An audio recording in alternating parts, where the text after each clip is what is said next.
People in the world actually don't know much about Ukraine. People think that Ukraine is just part of the Soviet Union, which became accidentally independent. Ukraine has a long history of resisting and defending its culture.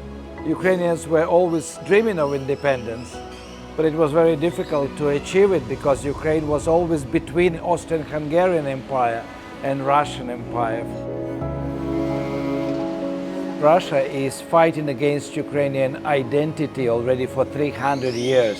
Russia was working on propaganda for 30 years. Ukrainians never cared. This was a big mistake. Ukraine had to promote itself because Ukrainian culture is a rich culture coming from 15th, 16th century.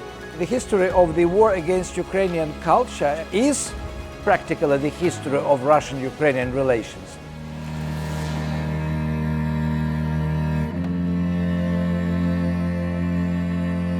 The whole premise of this war is that Ukraine doesn't really exist. Is to deny the cultural existence of people of Ukraine. Putin used lots of fake news to justify this aggression. There is censorship and people actually are fined and imprisoned if they protest. That's why Ukrainians are resisting in the war, because they understand that they live on the territory of freedom.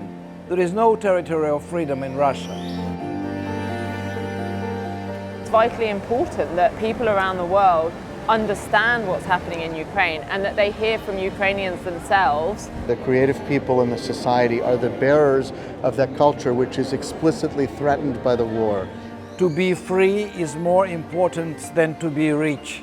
And this is the main difference between Russians and Ukrainians. Russians prefer stability. Ukrainians prefer independence. This is why we have to restore territorial integrity. Ukraine is fighting for its survival, but this is a broader fight about democracy. Because victims are everywhere. Strange. We managed to do, in the middle of a very complex situation, a festival that really felt important and relevant.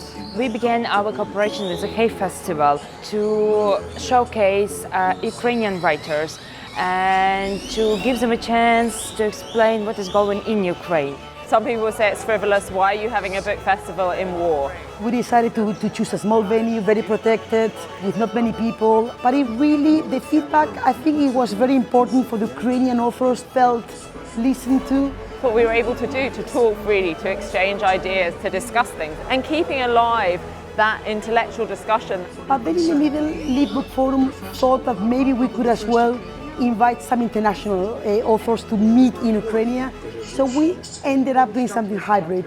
We start communication in different languages to express what's going on in our country. Plenty of international journalists, writers decided to come to Ukraine and have this experience. They went live in Lviv, in a bomb shelter, but we were also broadcasting the events all over the world. As a result, a lot of writers has written pieces about Ukraine. Writers whose cultures threatened existentially by this war with their audiences around the world. Ukrainians were fantastic, and we managed to stream that live to millions of people. Our strategy was to take that conversation far beyond Ukraine. We reach around 3 million people in 103 countries, but it was possible only because of the support of Hay Festivals, Open Society Foundation and British Council. We gathered together to think in public, what can we do to change the situation and what can we do to protect people from the future invasions and from the future wars. We did a great impact on people all around the world. Once we did Lviv, our idea was to do something sustainable for the future. Open Society suggested us to take Ukrainian talent across the Hay Festivals. We are here now in Cartagena, but we will go to Mexico, Peru, Wales, Hong Kong, Ghana, India. So far has been fantastic.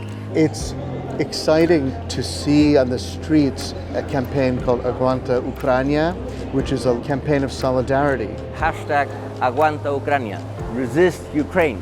Having real Ukrainians telling Colombians, telling Latin Americans what's going on is essential. We here can speak directly about our own experience. And what better than to listen about these issues from the writers, thinkers, so very positive. It is so crucial that people here support us too, because we all need more equality, more rule of law and more justice.